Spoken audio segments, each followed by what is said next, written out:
J'appelle 52. Bon, voilà, j'ai lancé l'enregistrement. Je déclare cette séance à bâton rompu ouverte. Qu'est-ce que je veux dire? Alors, on n'avait pas de fil rouge aujourd'hui. Donc, avec Marc, on va vous parler un peu de ce qu'on est en train de faire pour la pérennisation du site de Marc et les travaux qu'on a commencé à faire sur un site qui permet éventuellement de rester sur le site de la sauce. Voilà. Marc, tu commences, alors on partage ton… Oui, mais je vais le faire.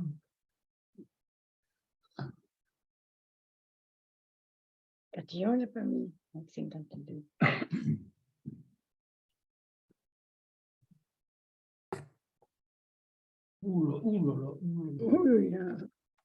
Bon, ben, en deux mots, hein, notre système de communication, il est basé sur trois choses, hein. Les séances Zoom, comme celle d'aujourd'hui, ensuite le site Internet, et puis ce que nous diffusons par le biais de l'email, par courriel. Oui. Alors, basé là-dessus, on peut dire que tout ce qui concerne le cercle de l'Aigle longue, c'est lié au site, puisque les enregistrements de nos séances sont sur le site. De la même façon, les écrits de Gazar, qui sont interpromos, sont sur le site. Le courriel, c'est encore autre chose. Alors, quels sont les risques que nous avons voulu anticiper? L'excès de centralisation, ce n'est pas la même personne qui peut être Bonaparte et Napoléon, dirait Alési. L'excès de centralisation, l'usure aussi, l'âge, la défaillance, la maladie, l'absence d'autres priorités. Et puis alors, il est arrivé un autre risque aussi, c'est que, comme vous le savez, la sauce nous a menacé de nous jeter de l'hébergement qu'elle assure jusqu'à ce jour. Alors pour le moment, l'orage est un peu écarté, mais enfin, il n'est pas définitivement exclu, quoi. Donc, voilà les trois familles de risques que nous avons voulu anticiper et pour lesquels nous travaillons à des palliatifs. Alors, pour ce qui est de la centralisation excessive, on essaie de travailler avec un comité de pilotage.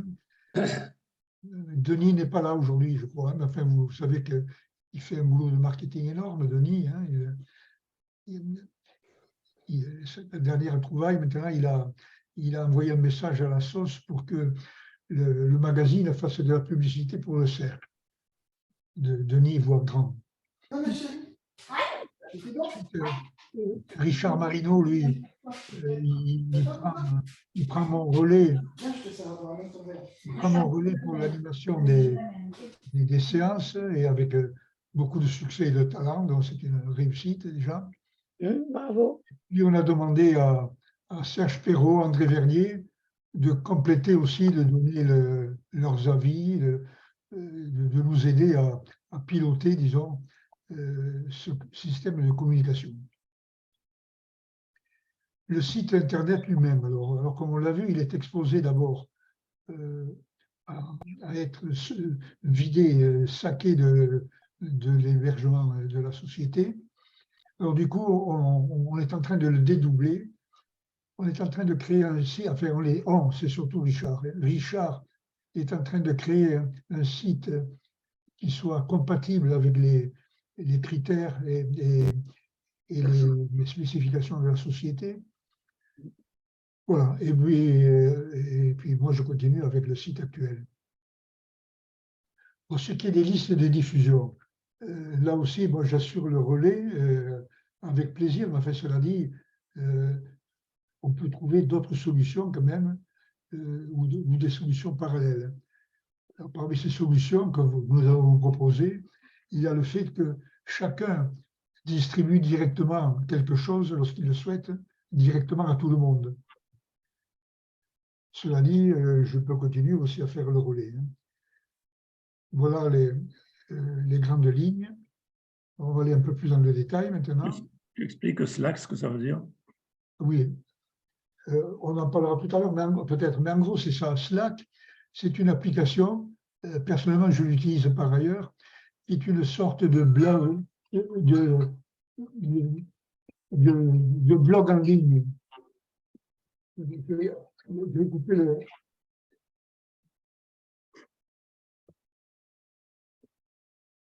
C'est François Andréussy qui appelle là.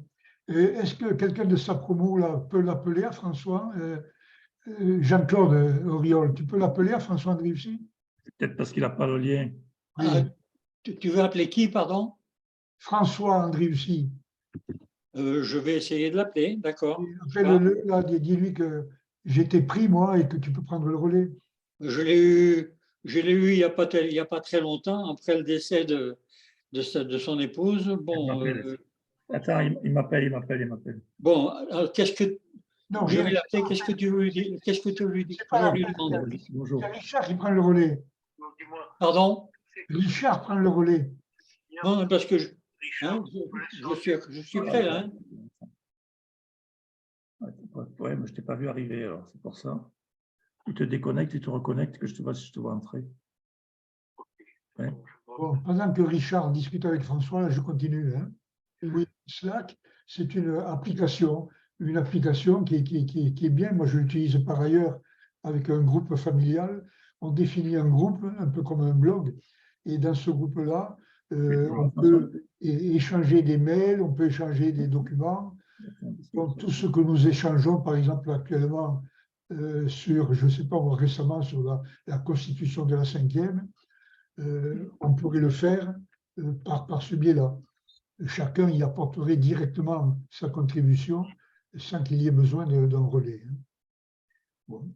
La même fonction, d'ailleurs, et peut-être, je dis peut-être, je ne suis pas à 100% sûr, et peut-être possible avec la société. La sauce propose un blog, mais je crois qu'il est par promo. Il faudrait regarder si ce blog-là est possible trans-promo. Enfin voilà, en tout cas 3 formules possibles pour éviter que je sois, si vous voulez, la plaque tournante unique de ces diffusions. Finalement, Slack remplacerait un peu Facebook pour ce qui est des groupes constitués pour communiquer, c'est ça? Exactement, oui. Mais c'est un côté évidemment beaucoup plus professionnel que Facebook. Oui. Si ça vous intéresse, je le note là, je vous l'enverrai, on fera un test. Hein, ça ne coûte rien et c'est gratuit. Hein. OK. Voilà. Alors, dans cette optique, le site actuel de l'AIN 152, vous avez dans la partie haut gauche, vous avez actuellement sa structure actuelle. Hein. Alors, lorsqu'on va l'éclater en deux, c'est-à-dire la partie compatible société et l'autre, voilà le partage que nous envisageons. Dans cette partie interpromo, qui serait celle que Richard assumerait maintenant par un site compatible avec la sauce, il y aurait dessus les enregistrements de nos séances Zoom, les écrits de Gazar, les mots croisés de Catillon, et puis on peut y mettre aussi les liens à arts et métiers. Quoi. Ces liens arts et métiers, c'est ceux qui sont actuellement sur le site, où il y a les sites de la sauce, les sites de Cayenne, etc. En revanche, nous garderions dans le site actuel, dans le site de la X52, on garderait les violons d'Ingres parce qu'ils sont communs à la 50 et à la 52, mais ils ne débordent pas de la 50 et 52. On garderait aussi la climatologie, parce que la climatologie que nous entretenons par souvenir de Charles Vernet, ça ne nous attire pas que de la sympathie. Alors, autant assumer indépendamment de la société. Il est certain que bon, c'est une prise de parti, hein, la climatologie telle que notre ami Charles la concevait, et elle est en rebrousse-poil de la pensée dominante. Voilà. Et dans le site actuel, donc, on garderait tout ce qui concerne la 52, hein, tous nos trombinoscopes, nos immémorials, nos souvenirs de réunions de promo. Et puis nous garderions aussi, évidemment, tout ce que nos anciens nous ont déjà confié, là, que nous entretenons. Voilà, voilà le partage que nous avons entrepris, hein, que nous avons commencé déjà. Mais on a dit, Pour le moment, tout est encore sur le site de la promo. elle connaît bien Oriol. Le cordon ombilical n'est pas encore cassé. Hein. On va le dire. Voilà, alors ça, c'est le site c'est l'adresse du site que Richard est en train de mettre au point. Alors Richard, là, tu peux prendre le relais, peut-être nous le montrer. Arrêtez le partage. Là. J'arrête le partage. Voilà. C'est fait.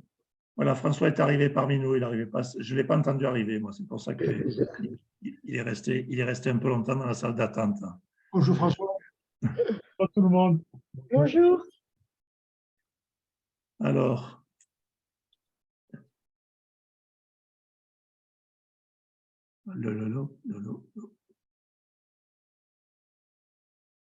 Ah, ça y est. donc voilà le site qui est actuellement en construction. Donc, il est compatible avec les vœux de la sauce pour le moment, c'est-à-dire en qualité et en sécurité. Et ça se présente, c'est un peu un site qui défile comme ça de haut en bas. En page d'accueil, moi j'ai mis nos Gazars célèbres là.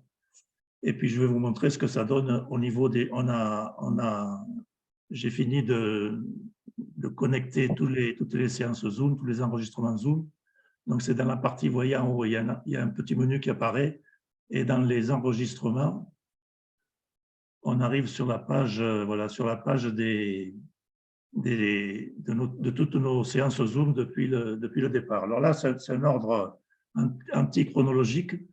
On part avec les derniers. Il y a ceux qui sont prévus ici, qui n'ont pas encore eu lieu, et puis ceux qui ont déjà eu lieu. Et à chaque fois, il y a le numéro de l'enregistrement, il y a la date, et le titre, pardon. En cliquant sur le titre, on active un lien qui nous envoie vers la vidéo. Il y a l'intervenant et il y a le thème, technique, scientifique ou autre. En bas complètement en bas du tableau, il y a un tri, c'est-à-dire qu'on peut trier sur l'ordre antichronologique, on peut trier par intervenant. Voilà, là c'est un tri par intervenant. Donc, on trouve les intervenants par ordre alphabétique. Et puis, on peut faire un tri aussi par thème. Si on veut faire le tri par thème, hop, chaque fois, j'ai les bandes de Zoom qui arrivent devant. Voilà. C'est plus bas, encore plus bas. Ouais. Voilà. Et là, on a le tri par thème, par ordre alphabétique. Donc, ça, c'est la page qui est à peu près faite. Quand on clique sur une démonstration, ça envoie la vidéo. Vous la voyez, la vidéo, vous? Oui. Oui. Ouais. Ah oui. C'est impeccable. Voilà pour la première page. Ensuite, on a prévu d'y mettre tous les extraits des écrits Gazar. Alors moi, là, c'est pas tout à fait. Là, je suis pas avancé du tout. J'ai fait François et puis Denis Villanov. Et je vais attaquer André Sauze, mais André Sauze, il me faut 15 pages. C'est assez simple de manipulation. Et donc, je pense qu'on pourrait être 3 ou 4 à éventuellement pouvoir faire les mises à jour en cas de défaillance de l'un d'entre nous. Donc, on a prévu de mettre les écrits Gazar, ensuite les quiz, là, les quiz de Catillon, et puis on mettra les liens aussi vers les différents sites. Je vois qu'il y a discours de l'amiral. C'est son Oui. anniversaire aujourd'hui. Oui, oui, hasard, hein. oui, je me rappelle que Philippe m'avait dit que Philippe devait faire sa conférence. Et il m'avait dit que ça sera l'anniversaire de mon papa. Oui, il aurait eu 91 ans aujourd'hui. Voilà, Oui, oui. d'accord. Et puis, alors, pour tout vous dire, on a repoussé un peu la conférence de Philippe parce que Denis Villanov, il ne pouvait pas être là et il tenait à le présenter pour faire… Oui, oui, faire, on l'a dit. ouais. Voilà pour ce site-là. On a parlé tout à l'heure d'un blog qui existe sur le site de la sauce aussi. Alors, mon coach de promo, là, Max Robert, il en a ouvert un pour nous, pour notre promo, qui est à l'essai aussi. Voilà comment ça se présente. Vous le voyez là. Ah oui, Là, il y a la Vous photo êtes- de notre Ouais. promo. Et puis, on peut partager voilà, par exemple, là, c'est à l'essai, donc il a Salceros, comment vas-tu aujourd'hui? Et puis, moi, je lui ai répondu, pas trop mal, je viens de passer à tondeuse, je sais, il n'y a pas de quoi intéresser. Voilà.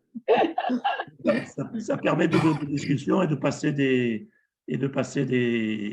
tout ce qu'on passe comme document, etc. Ça pourrait éviter de passer par la centrale Marc Laser pour la rediffusion chaque fois vers tout le site. Je ne sais pas. Ça, c'est à voir, à l'usage avec d'autres solutions.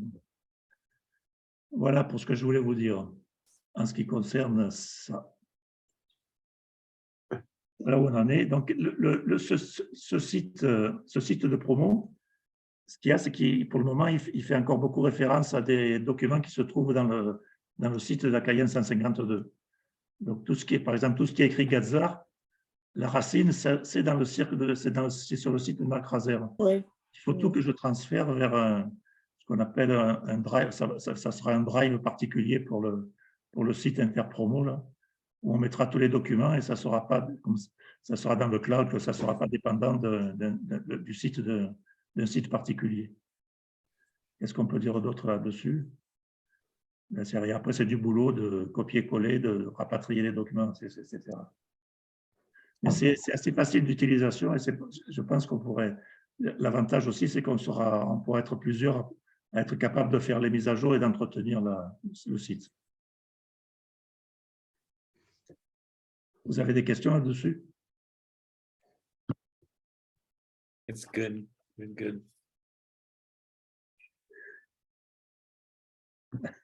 Alors, Serge est toujours là? Serge Donnelly est toujours là?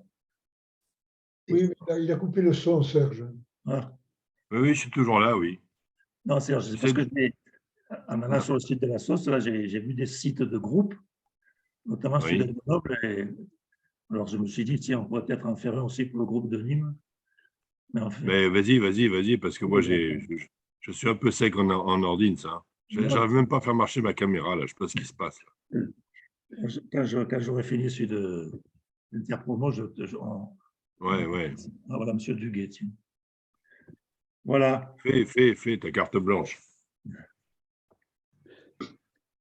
Salut, Est-ce mon qu'il y a mail. d'autres- Vas-y. Est-ce qu'il y a d'autres promos qui ont ce genre de Zoom? Oui. Enfin, oui, Oui, finalement, sur le site de la sauce, on s'aperçoit qu'il y en a beaucoup. Mais la plupart, ils sont cadenassés, quoi. On peut pas, parce qu'il y a deux façons de les diffuser.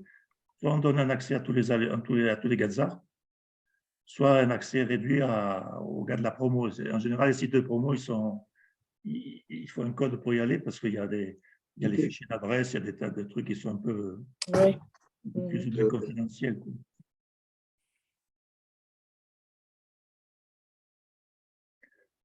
Est-ce que vous avez des commentaires ou des remarques sur le partage que nous avons envisagé, sur la…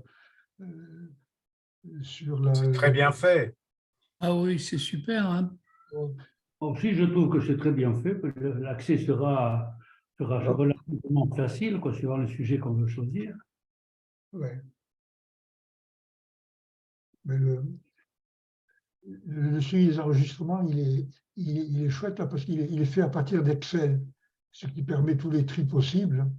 Souvent, Richard essaie actuellement, on a une petite ennui technique, c'est que les onglets, pour faire le tri entre la chronologie, le thème et l'intervenant, ce jeu d'onglets est en bas de l'écran. C'est pas très pratique. Il faut tout dérouler pour aller le chercher, quoi. Alors, je sais pas si on peut le remonter au début de l'écran. Je ne crois pas parce que C'est Excel qui le fait, ça. Hein. C'est Excel, ils sont toujours. C'est les onglets des feuilles, quoi, en réalité. C'est les feuilles qui sont renommées. Et je ne sais pas si on peut le remonter. Si on ne peut pas le remonter, chaque fois, au début de tableau, on mettra un mode d'emploi pour dire que la zone de tri, elle est en bas du tableau. Il faut dérouler tout le tableau pour y arriver, quoi.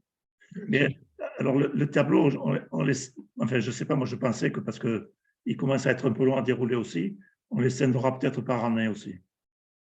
Alors, si tu le déroules par année, évidemment, ce que tu perds, c'est que quand tu feras le tri par intervenant, les intervenants seront distribués. Oui, je sais, il y a des avantages et des inconvénients. On peut faire. C'est à voir à l'usage. On progresse tout doucement. C'est un travail d'équipe, c'est ce qui est agréable. Ça, on a attaqué les. Et puis pour nous, les plus anciens, ça nous donne la chance de travailler avec des jeunes gens comme Richard, qui sont pétillants. Moi, il y a comment dire, il y a Max Robert, là, Ajax, de notre promo, un de nos délégués de promo qui a été un peu qui a toujours été notre support informatique dans la promo, là, qui fait beaucoup de travail là-dessus. Il m'a débroussaillé beaucoup de choses. Il veut faire un site pour la 65? Oui, on l'a là. Attends, je ne sais pas si je l'ai, moi. Ah ben, non, mais laisse, tu m'en parleras hors visio. Ouais. Et non, il a commencé à tout rebâtir parce qu'on avait le même problème que Marc, c'est-à-dire que notre site, il était un peu obsolète, il n'était pas très à jour et la société voulait nous le virer, quoi. Ah ouais, d'accord. Voilà. Donc, on avait pris cette option de le refaire avec les critères de la sauce. Et si la sauce, parce que pour le moment, la sauce, il n'y a pas de limite sur la taille totale des fichiers qu'on met sur nos sites. Mais il se peut qu'à terme, il nous limite aussi quelque part. Et s'il nous limitait ou s'il nous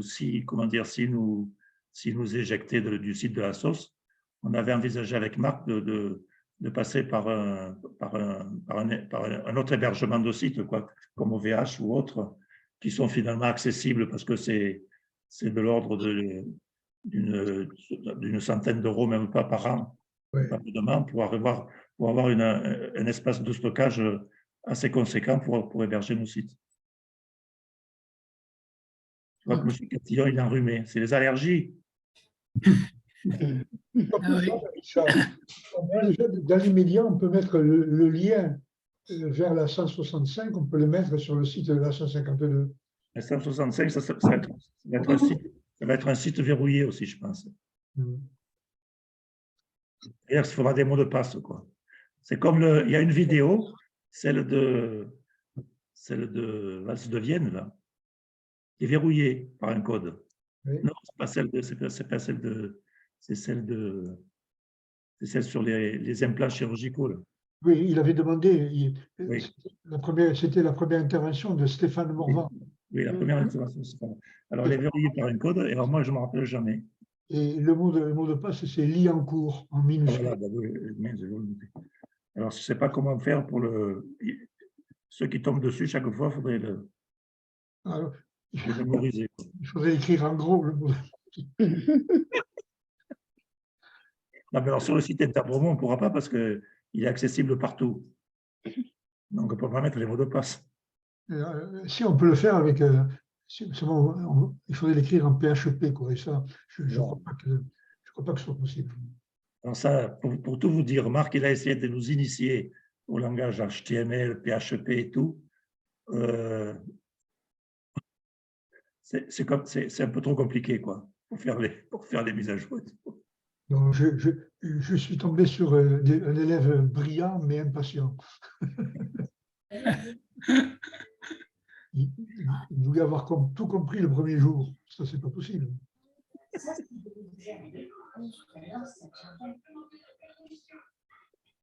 Voilà.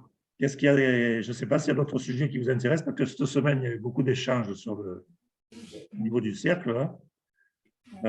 Sur quoi? Il y a eu la Constitution, on a eu des... La Constitution, le champion, c'est Daniel et Michel Armand, la loi tous les deux.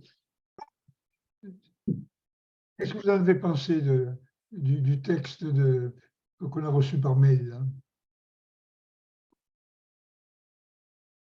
Non, Le Rosa Vallon, Rosa Vallon?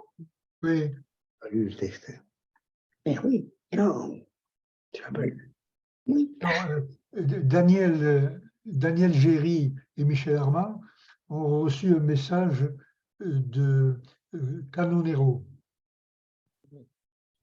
sur la Constitution. Oui, mais il est quand même long, il était analysé. Ah, tu l'analyses encore, c'est bien. Et pour moi, la Constitution, c'est une affaire d'hommes, hein. Il ne faut pas se cacher.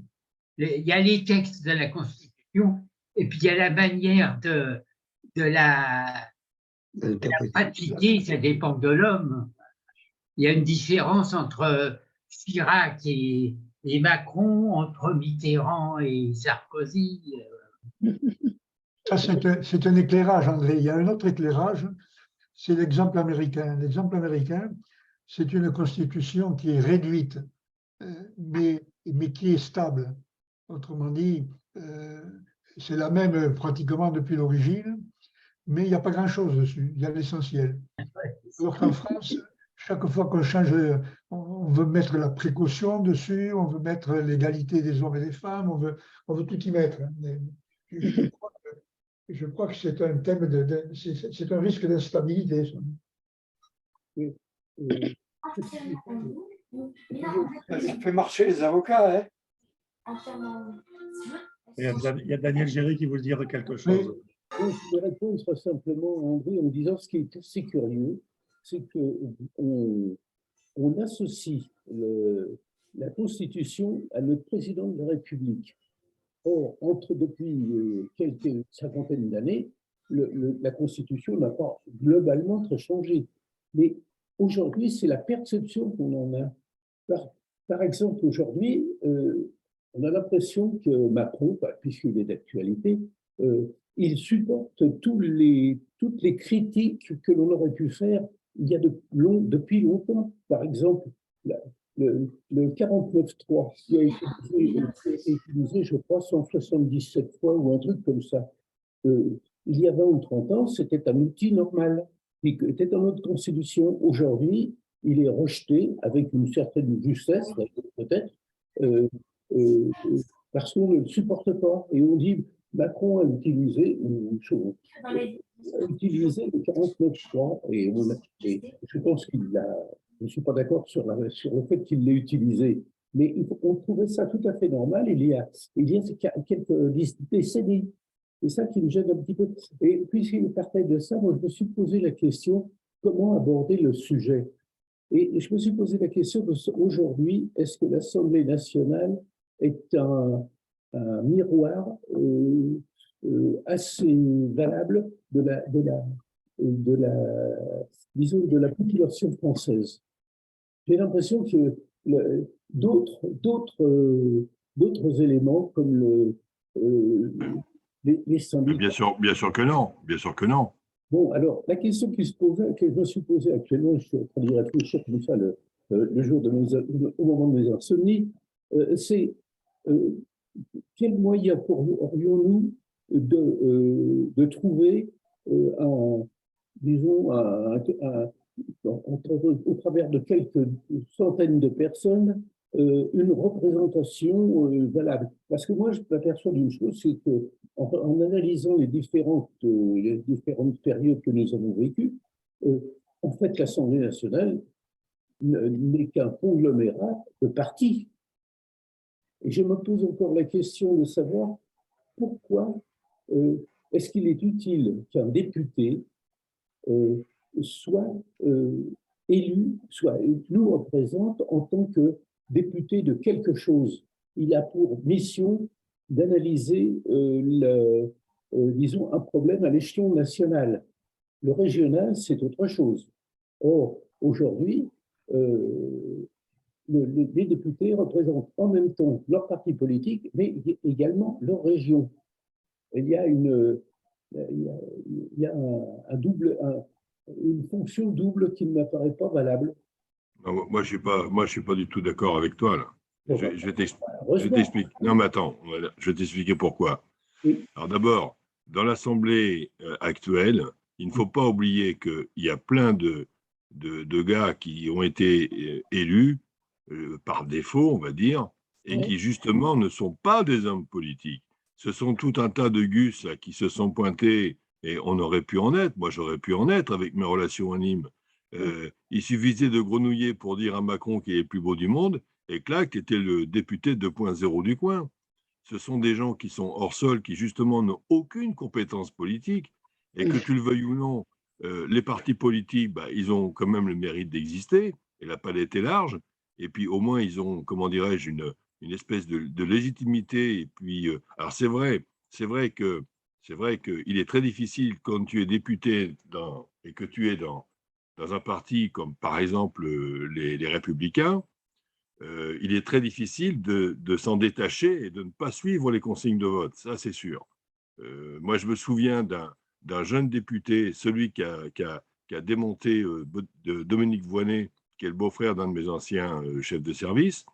J'avais dîné avec lui, il m'avait expliqué comment ça se passait. Alors, le gars, il était vigneron, il faisait du bon vin jaune là-bas dans le Jura.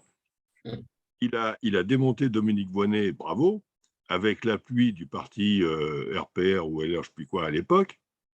Mais il n'a fait qu'une seule mandature. Quand il est arrivé à la Chambre, il était tout frais et moulu venant de son Jura natal, mais là, on lui a dit ce qu'il fallait qu'il vote. On lui a dit ce qu'il fallait qu'il vote. S'il ne votait pas ce que le patron disait, bah, il se faisait saquer, il n'avait plus le soutien du parti pour la prochaine élection. Du reste, bon, voilà.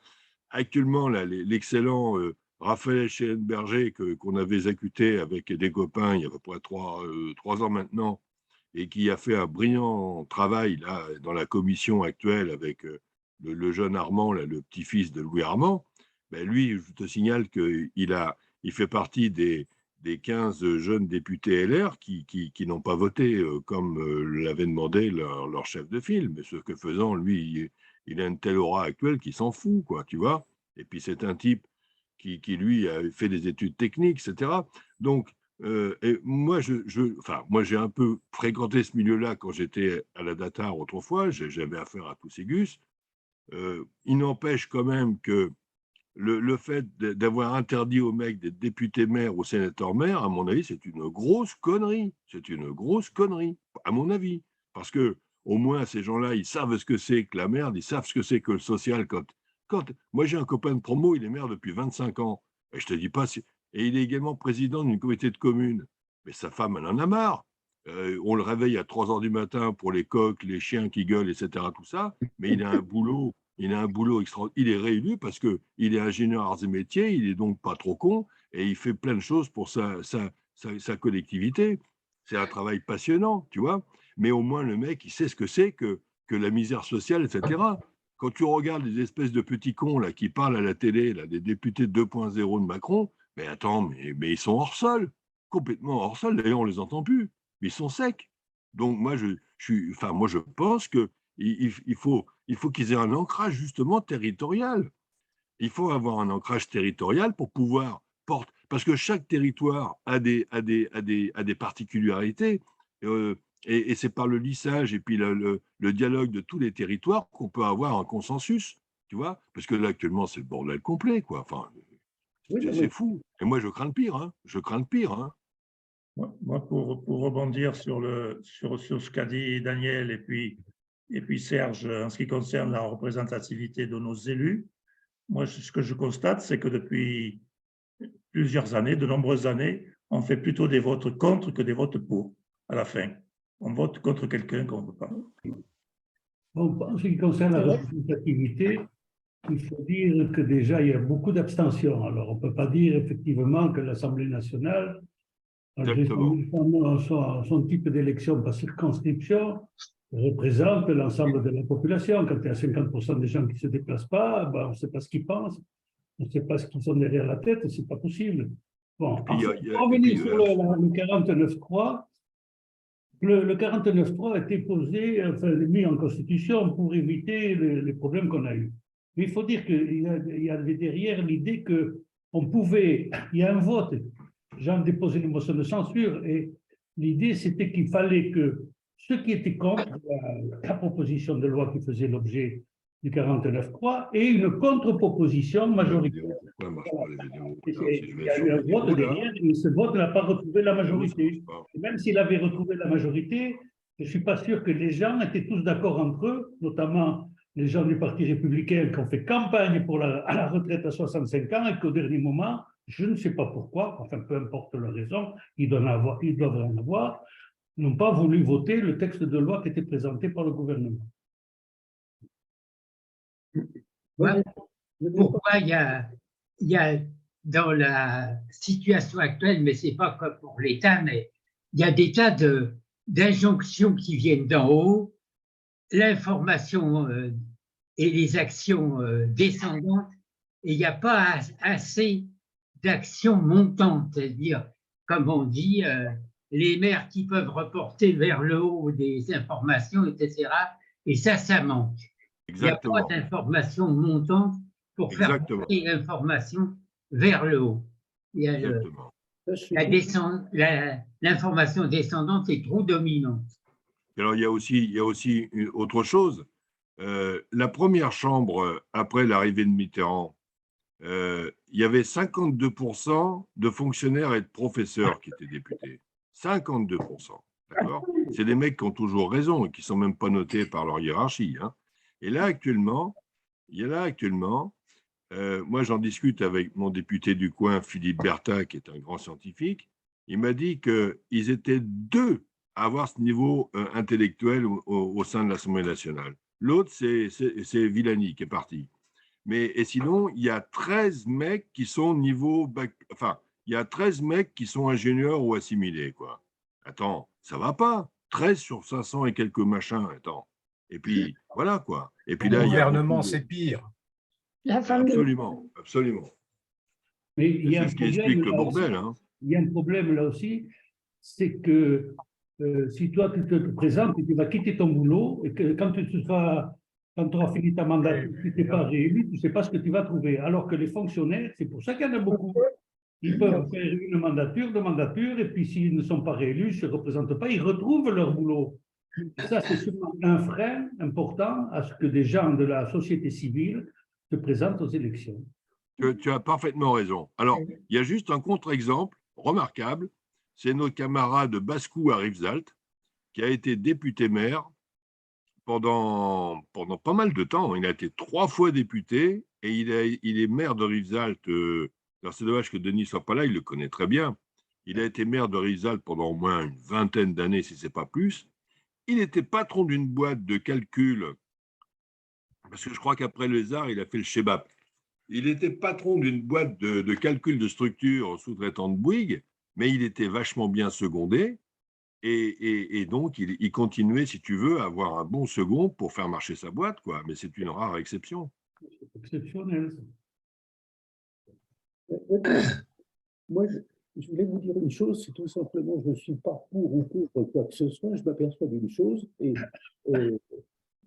André Catillon, l'information ne remonte pas. Elle ne remonte pas, il y a quelqu'un qui a dit, je crois que c'est lui, que finalement, on était piloté entre le bas et le haut. Et la question de savoir, c'est, puisqu'on fait du législatif, qui va voter les lois? Autrement dit, donc, la question que je me pose, c'est comment peut-on, le plus logiquement possible, trouver un certain nombre de personnes qui représentent vraiment les problèmes du pays. Parce qu'aujourd'hui, moi, ce qui me choque un petit peu, c'est aujourd'hui, comme nous sommes en 1958, la Constitution était une Constitution sur laquelle l'organisation était quand même à partir du législatif. En 62, il y a eu un viol de la Constitution et on est passé d'un système législatif à un système présidentiel. Et je crois qu'actuellement, on a l'impression que nous sommes d'ailleurs l'un des seuls pays en Europe où on a encore un président de la République. Bien sûr, tout le monde en a, mais pas avec les mêmes pouvoirs. Le président de la République, c'est le président de l'exécutif. Ouais, tu as raison, Daniel. Mais alors, si l'information ne remonte pas avec les petits pantins actuels, c'est tout simplement par effet c'est des courtisans, ils n'osent pas. Ils n'osent pas, justement. Ils doivent avoir une information, mais ils n'osent pas. Ils n'osent pas dire en haut que c'est le bordel en bas. Hein. Ça, d'accord. Autrement dit, la question qui se pose, c'est comment est-ce qu'on pourrait, en partant justement de cette histoire, ce constat-là, par exemple, éjecter le Sénat pour le remplacer par un système, le Conseil économique et social. Donc, En changeant d'ailleurs le nom de conseil, parce que le mot de conseil, on en fait tout ce qu'on veut dans notre Constitution. Oui, mais le Conseil économique et social, il n'est pas entendu, il n'est pas écouté. Le pote dont je te parlais, là, Philippe Bertha, il a fait un rapport énorme, mais il m'a dit, une fois de plus, mon rapport, il va être sur une étagère pleine de poussière à l'Élysée. Hein.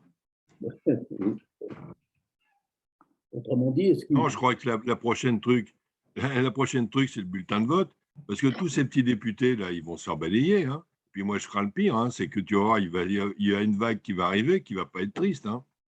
Oui, mais la vague va nous amener quoi? Comment? La vague va nous amener des députés de quel calibre? Par exemple, je ne sais pas qui a dit, c'est très, très intéressant de dire est-ce qu'un fonctionnaire peut être député? Non, mais ceux qui vont arriver, ce sera du même calibre que ceux qui vont partir. Ne vous faites pas d'illusions. Et que la répartition sera différente, mais comme on aura 3/3, ce sera ingouvernable. Et puis, moi, je vois très mal à l'avenir dans ce sens-là. Hein. Copinage, népotisme et corruption. Oui. Moi, je suis très choqué lorsque j'apprends qu'une personne, qu'un député ou quelqu'un qui a mis des doigts dans la confiture, eh ben, il n'a plus le droit d'être réélu pendant 5 ans, alors que ça devrait être égal à vie. Il n'y a pas de problème, de mon point de vue. Mais en fait, moi, ce que j'essayais simplement de remarquer, c'est en partant justement de la base, c'est de se poser la question, parce que quand même la base, c'est quand même la quasi-totalité des Français. Hein. Et à mon avis, ces gens-là ne sont pas représentés, on l'a dit de différentes façons. Les problèmes locaux, les problèmes de tout, ne remontent pas. J'ai l'impression, enfin moi, ce qui me choque un petit peu, c'est étant donné que j'ai en particulier la famille où on est en Europe, on est la risée. On a aussi un problème de millefeuille extraordinaire. On a 36 000 communes, on a des départements, mais alors moi je suis de ceux qui disent que les départements, il faut pas les foutre en l'air, hein, parce que sinon ça devient les régions ou les grandes régions où là ils sont encore plus hors sol. Bon, vous savez très bien que le département, il a été fait pour qu'on puisse, depuis la préfecture, en une journée à cheval, aller mater les mecs qui faisaient chier le monde, quoi. Hein. Donc, d'où la carte des départements en France. Hein. C'est rien d'autre. Hein. C'est ça l'histoire du département. Et alors, il y avait une idée qui était de supprimer les maires et puis de faire des conseillers départementaux qui avaient également le pouvoir du foncier. Là. Parce qu'il ne faut pas oublier que le maire en France, il a un pouvoir extraordinaire. Moi, je me suis vu refuser des projets de 300 millions de francs à l'époque. Tout ça parce que le mec, il voulait être conseiller départemental. Et il avait donc saqué le projet qui était extraordinaire pour gagner son opposition écolo et je ne sais quoi. D'ailleurs, il n'a pas été élu. Mais le maire en France, il a le pouvoir du foncier, pouvoir de police.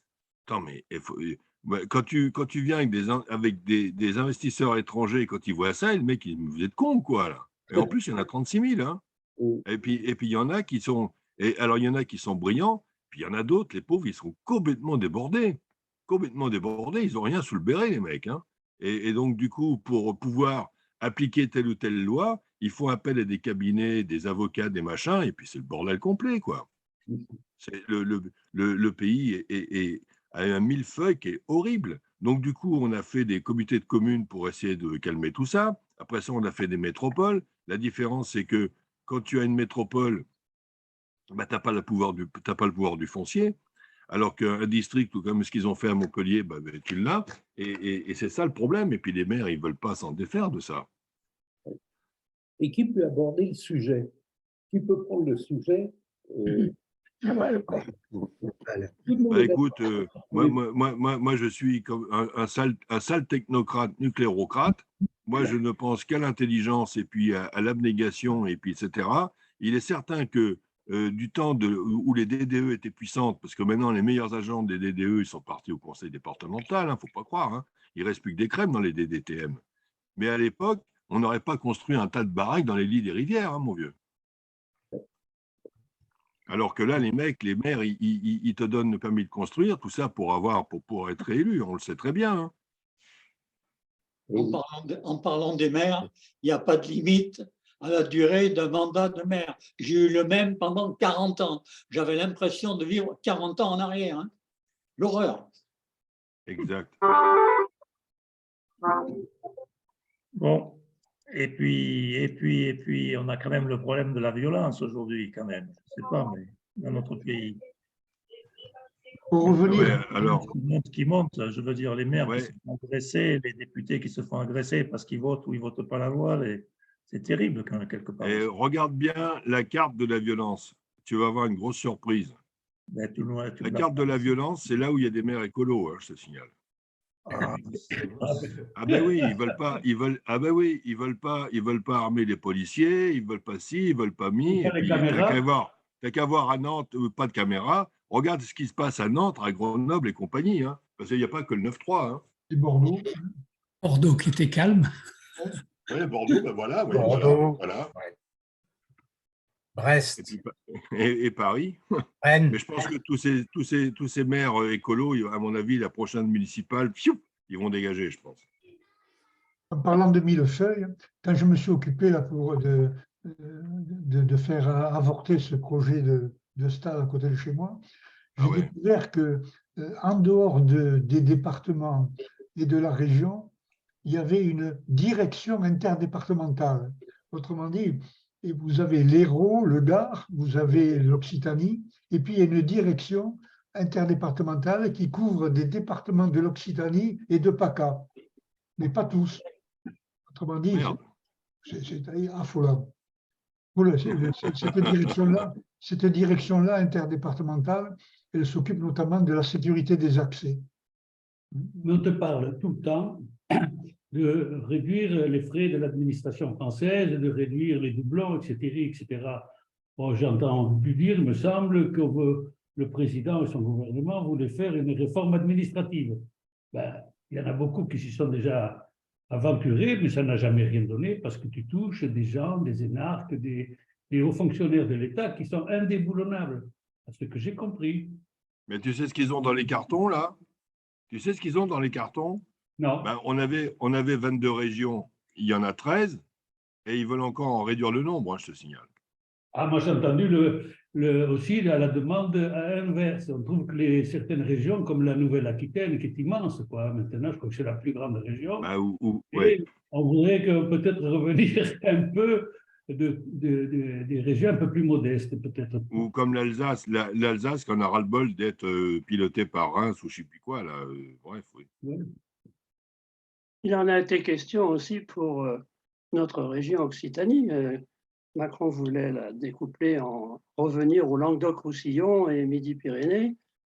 Tout ça pour contrer l'importance de Carole Delga. Hein. Ouais. Non, je ne crois pas que Macron il soit pour quelque chose là-dedans. Moi, je crois. Hein. Il a d'autres Si. Il a raison, Claude, parce que Carole Delga, elle monte. Hein. Alors là, c'est pareil. Hein. Au début, elle était bibliothécaire dans une mairie. Hein.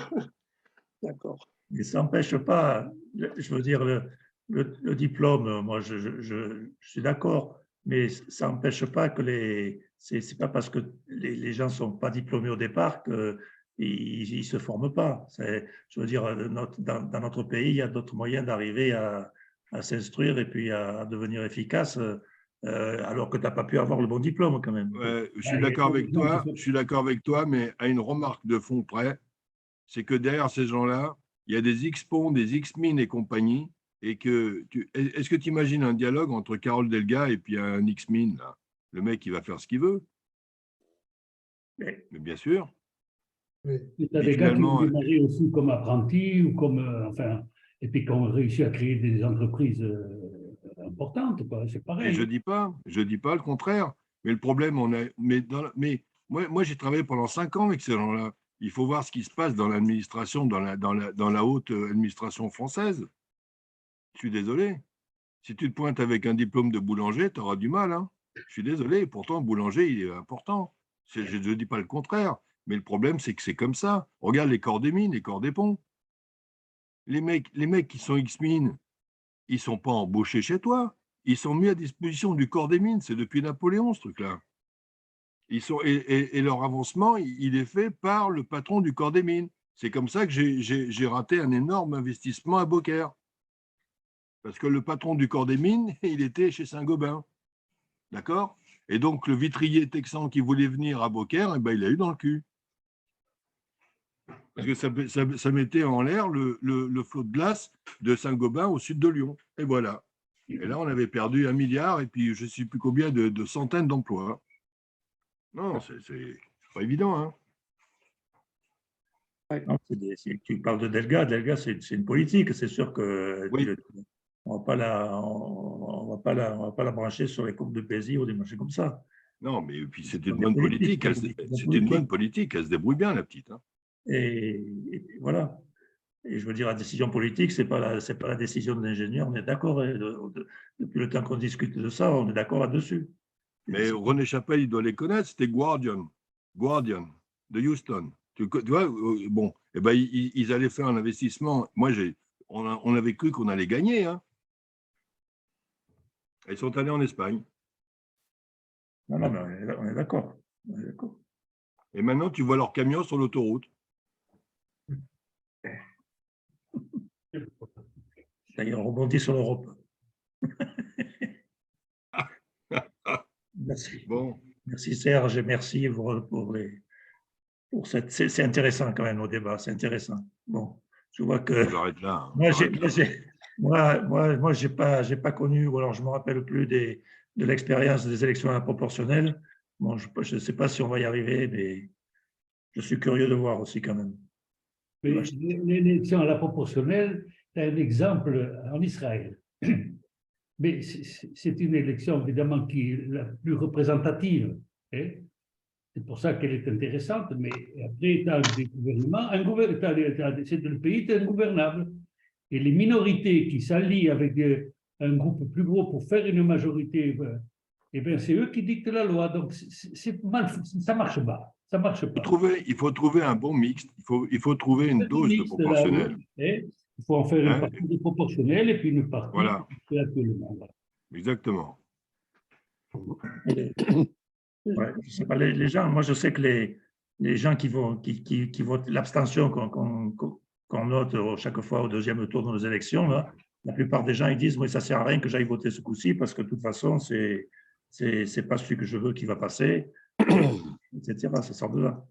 Bah, écoute, c'est vachement simple, hein. Tu me nommes président et moi je te fais le vote obligatoire et puis les bulletins blancs, je les compte, hein. Et là, tu vas voir, ça va changer dur, hein. Et là, les Français, ils iront bien voter.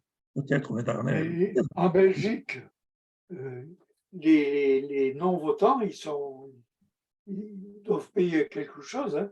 Ouais, c'est 50 €, je ne sais plus quoi. Ouais, tu as raison, Jean. Pénalisé financièrement. Ouais. Voilà. En Allemagne, ça, le portefeuille, ça arrange. Daniel, tu voulais dire quelque chose? Oui, parce que je m'aperçois d'une chose, on vient de parler de la proportionnelle, par exemple. Mais à quel moment on a demandé, par exemple, par référendum ou n'importe quoi, sur quel système on devrait s'appuyer? Il y a quelque chose de beaucoup plus précis. Moi, j'ai fait une petite enquête autour de moi en ce qui concerne un point qui pourrait être traité, de mon point de vue, vraiment par référendum. C'est le problème de la loi du sang ou du sol. Hein? Et qui traite ce problème-là? Il est d'actualité. Et qui peut aujourd'hui poser le problème de cette loi, qui est la loi du sol chez nous, et la loi du sang, ou plutôt que la loi du sang? qui peut régler, qui peut poser le problème à qui? Marine Le Pen? Pardon? Marine Le Pen l'a posé.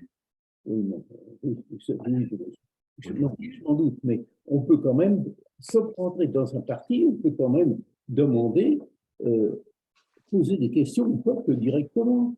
Par exemple, êtes-vous pour l'assistance à mourir? Êtes-vous pour ou contre la... Et ça, on n'en parle jamais. Je pense qu'actuellement, ce qu'on est en train de vivre à Mayotte, c'est quelque chose de dramatique de mon point de vue, parce que personne, j'ai discuté avec une personne assez haut placée, personne ne sait comment s'en sortir de ce problème-là. Le problème de Mayotte est un problème qui est en partie lié il est d'abord lié sur un problème politique, mais avant tout, il est lié sur le fait que nous sommes dans un régime où n'importe quel étranger qui vient à Mayotte devient français. Bon, on pourrait mais Daniel, une fois de plus, là, je vais jouer au technocrate. Daniel, une fois de plus, mais est-ce que je vais jouer au technocrate de base?